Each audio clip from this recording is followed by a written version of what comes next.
So next we wanted to see if we can learn lessons on the direction of travels from the transformation going on inside utilities. The similarities with Bill Telco are there for everyone to see.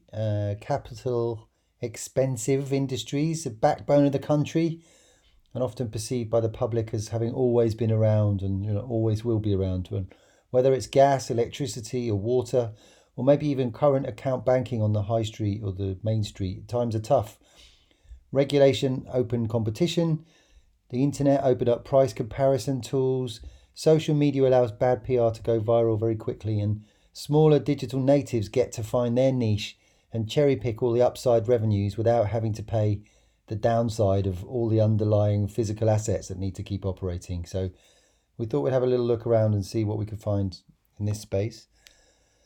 Just look at this survey of predictions by IDC Consulting around utilities, and we see that data and technology plays a main part in what they're saying. So fits neatly with the overall narrative of what we're talking about here. If you look at the top left there, 75% of utilities will have digital connectivity to their main assets by 2023, meaning of course that they can predict and prevent failure of those assets and extend their investments through a longer asset life cycle.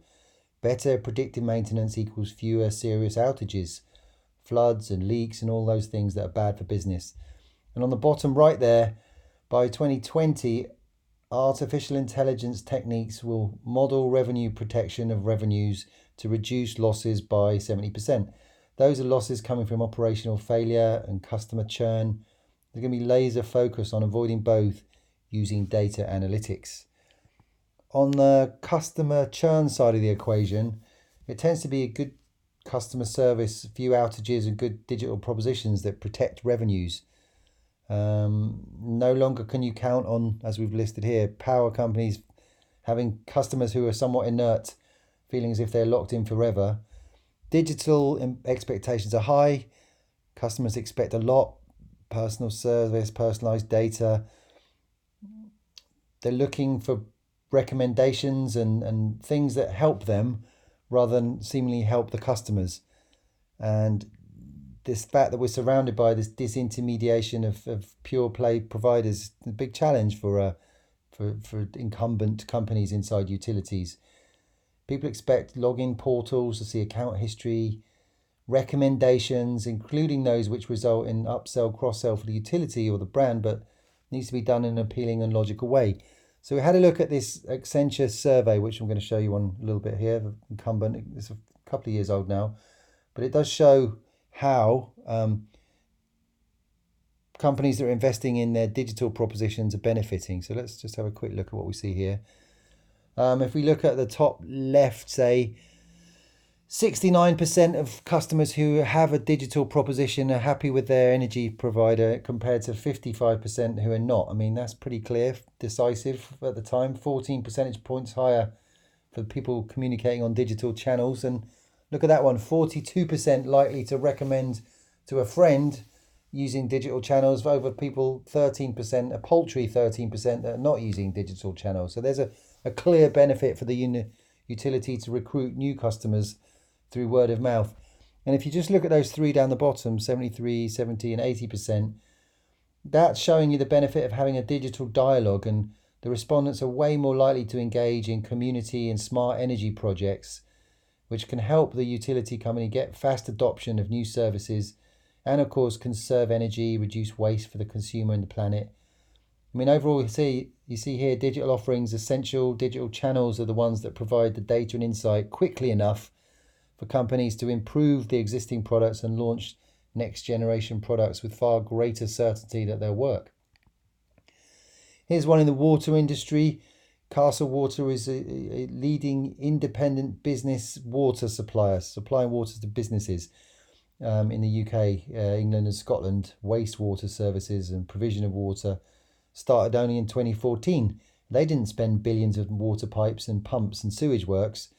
They are on the side of business and agnostic of water supply companies, and they help companies switch suppliers, but also look at that list of services they offer.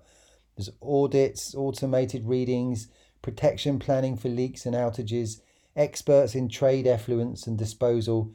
the more you look at this, the more you see a data and technology kind of service profile who found a role doing a better job of bundling and selling services to customers than the big water companies have managed.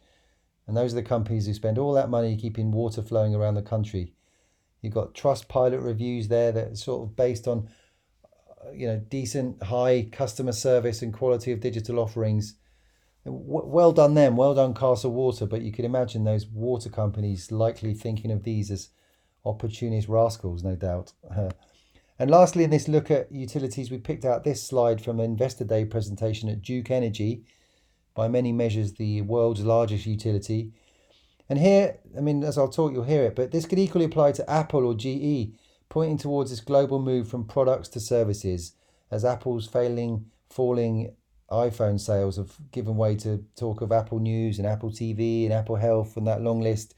They're having to move from their product to their service. And here the arrowheads are instructive. This is where Duke is going. Within the energy value chain on top there, you see earnings from assets moving toward, assets and power generation, moving towards the earnings from services and outcomes. It's just a natural move in that proposition they put towards the customers. These are new business models that need to be created and new ways to create and monetize value. It's like Castle Water, I guess. Providing power is no longer enough. The pyramid on the bottom says the same thing but slightly differently. Pipes were for most years the physical asset, piping power and energy, but now it's network systems creating almost pipes of data on performance and usage, which must be analysed to improve efficiencies and reduce inefficiencies and protect operating margins, to increase value to the customer, keep the company healthy, generate better outcomes for the customer and for Duke themselves. Of course, they've got to continue on packaging extra services that customers will pay for. But if they are informed with the evidence from their own data, they're most likely to be relevant and successful.